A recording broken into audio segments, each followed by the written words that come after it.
For the past 3.5 days, the city of Phoenix and surrounding communities have been on edge knowing that a violent criminal was on the loose, someone who without hesitation attempted to kill a police officer. I am here to tell you that the community can rest easy and breathe a sigh of relief because Nicholas Cody Cowan has been taken into custody for the attempted murder of a Phoenix police officer and a whole other list of crimes.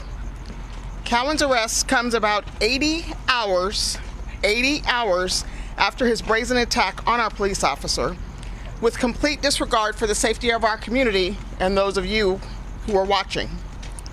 This arrest could not have been possible without the tireless and exhaustive efforts of the dedicated detectives and professional staff of the Phoenix Police Department, as well as our local and federal partners.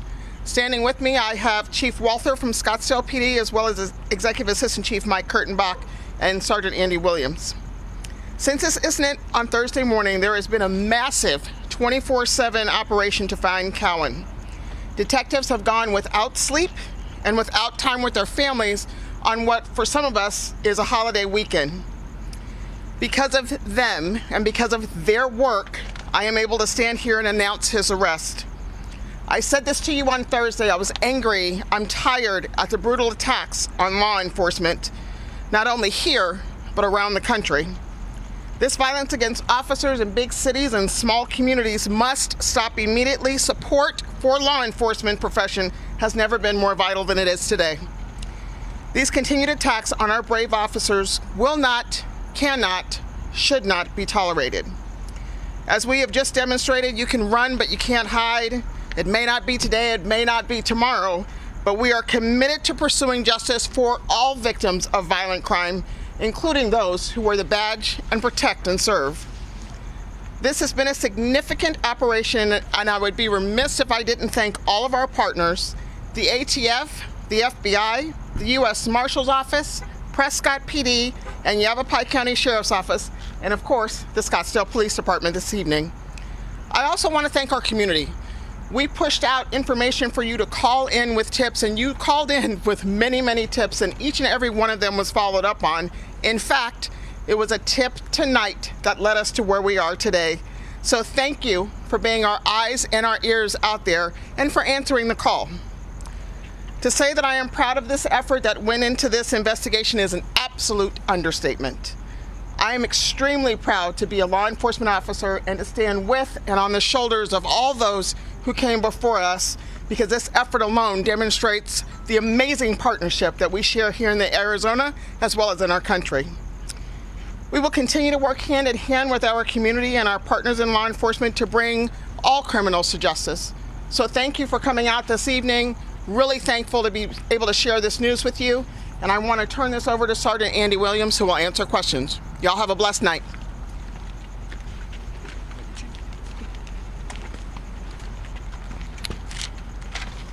As the chief stated, I'm Sergeant Andy Williams. I know she already provided a list of the agencies that assisted us. I'm going to go ahead and recap that just to make sure we didn't miss anybody. We had assistance in some way or shape from Prescott PD, Prescott Valley Sheriff's Office, Yavapai County Sheriff's Office, Chino Valley PD, U.S. Marshals, ATF, FBI, Scottsdale PD, Department of Public Safety, Maricopa County Adult Probations, Mesa PD, and Gila River PD. So as we know, this all started April 14th at about 10:30 a.m. Like the chief stated, it's been about 80 hours that our investigators have been working to track Cowan since he shot that officer at about 10:30 in the morning. One of our other officers returned fire at that time, and we now know that Cowan was struck several times and injured during that exchange of gunfire. He fled the scene and abandoned his vehicle, called an old friend, and was picked up by them. Throughout the course over those 80 hours when he was on the run, he received assistance from multiple people. At least one has been booked by us so far, Nicole Montalbano, a 33-year-old female, former romantic partner of his. She's been arrested for hindering prosecution, among other charges. We do believe that Cowan received assistance from other people. That's still under investigation. Investigators tracked Cowan over the last 80 hours and served search warrants at least 4 different locations throughout the valley, finally culminating tonight here, where we did receive a tip that he was here and that he was injured. When our officers and detectives from our Tactical Support Bureau arrived, they set up containment on this area and began negotiations over a course of hours with Cowan, where he refused to surrender. Our Tactical Support Bureau utilized every tool that was available to them to attempt to de-escalate the situation, and they were able to successfully arrest him without a major use of force against him. He has been arrested. He's currently receiving treatment for the injuries that he sustained during the shootout on Thursday. Please keep in mind, this is an incredibly complex investigation. We've just now barely reached the end, an hour ago.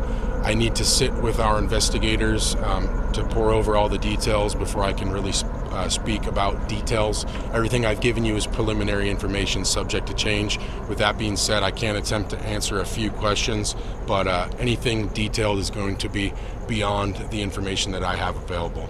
Did a resident call in the tip today saying that they saw him injured, they saw him in the area? Can you give a little bit more specific details? So I don't have the specifics of the tip, but the tip that we received came in today, and it led us to this location here where we found Cowan. Is that person receiving the $35,000 reward? I do not have anything to do with the reward. As long as they meet the stipulations of those various agencies that offered the reward, but that's not up to me. Is it under your impression that Cowan was hiding in multiple locations prior to this location, or was he here this whole time? We believe he moved to multiple locations and had assistance from multiple people over the last approximately 80 hours. Is it your impression he was staying with someone he knew in this current residence? We don't have any information about him staying with anyone here. We believe he was alone. Can you describe his injuries when he was taken by ambulance? He's got several apparent gunshot wounds to his body, likely from the exchange of gunfire on Thursday. Any information that was given to the officer that was injured that the custody happened? What reaction can that officer give that you can relay on to us? Yeah, I don't have her reaction, but she has been made aware that an arrest has been made. How is she doing right now? Everything we've heard is that she continues to improve.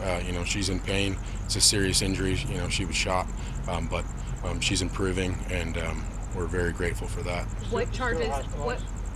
She's still hospitalized, correct? Correct. What charges is Cowan facing? I'm going to leave that to the investigators. We've got at least aggravated assault, possibly attempted murder, among several others. Speaking with some people who live around this area, they said that they recognized him walking freely. Are you able to talk about that? I don't know what you're referring to. At this point, and I'm sorry, I've been listening into our live feed as well, but at this point, did we release the Phoenix police officer's name who was shot originally on Thursday? We have not yet released that. Okay. Do you plan on doing that at all tonight? Not tonight. Okay. How long was the standoff? It was several hours here. Like I said, several hours of negotiations and attempting to use all of those tools that our Tactical Support Bureau has to encourage that Mr. Cowan to surrender peacefully. So, what are those tools? Because obviously most people don't know. We have communications devices that we can insert into the residence to give him a chance to talk with us. We make multiple exits available for him to leave. We can also use chemical agents like gas to encourage him to exit the residence. The last thing that we want to do is to force an armed encounter, and we were able to avoid that situation tonight. Was he speaking to the negotiators? He was speaking to the negotiators, making it clear to them that he was not going to surrender. So he did not get injured at all by officers tonight? Without significant use of force, he was able to be taken into custody. Do we know if he was, because originally we were talking about on Thursday that he might have had a gunshot wound or an issue that he was dealing with since then? Can we confirm that? We believe he was injured. He was struck by gunfire from our officer returning fire on Thursday. So he did not come peacefully, but he did. So just can you clarify exactly he didn't come peacefully, he didn't agree to come peacefully, but there was no significant use of force. Yeah, I think ultimately we just tightened that net around him until the point that his ability to resist was diminished, and we were able to take custody of him. This was somewhat of what we felt like a secret operation to try to, get him into custody successfully. Can you talk about why that's important? Why there wasn't a big public alert? So there was the big public alert. DPS assisted Correct. us in pushing out that the blue alert. So certainly there was a major concern for public safety, and that's why our detectives have been working, as the chief stated, around the clock over the last 80 hours. Some of these guys are my friends, and I can just see it all over their face. They're tired. They haven't seen their families in 3 days. With that being said, ultimately we have to protect that integrity of the investigation. If we're putting out information that is tipping off Cowan, that we know things that he doesn't know that we know, now we're compromising our ability to make an arrest. How was your communication to the neighbors who lived around the area that something was happening? I'm not sure, I wasn't here. Okay, did you guys breach the door, take him into custody in the unit, or did he come out of the unit and surrender? He was taken into custody inside. After you breached whatever to get inside? Correct. I know this was mentioned on Thursday, that was a domestic violence incident. Do we have any idea why exactly he decided to show up at the Marathon gas station and shoot at an officer? No, I think a lot of these details hopefully come to light over the next few days when investigators have some time to rest and really dig into the investigation. The last few days have just been all about working leads and bringing this manhunt to a close, so that we can ensure public safety. Somebody who's willing to show up, fire rounds at a busy gas station, right at some police officers, not somebody that we can afford to wait. That's someone who requires our immediate and full attention. And when it comes to the assistance that he got, beyond just a ride, what other assistance do you believe he may have had over the last few days? I'm not going to speculate on that. Our investigators have that information. Like I said, at least one person has been arrested in connection with helping him. And what was her role?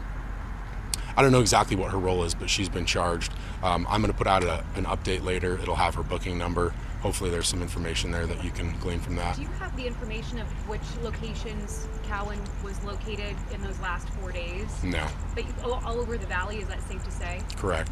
Okay. Do we believe he was moving from place to place to place? I think the thought is he moved from place to place to place until he eventually wound up here. We don't know. We're gonna be continuing to investigate that. No. Okay, I think we're exhausting that point where I just don't have the answers to some of these questions. So I appreciate you guys coming out. Thank you. Thank you for your patience. Thank you for your understanding. Was he armed? I'm sorry. I don't have that information. Okay, thank you so much. Yeah. All right. Thank you very Thanks, much. guys. All Have a good get to night. sleep.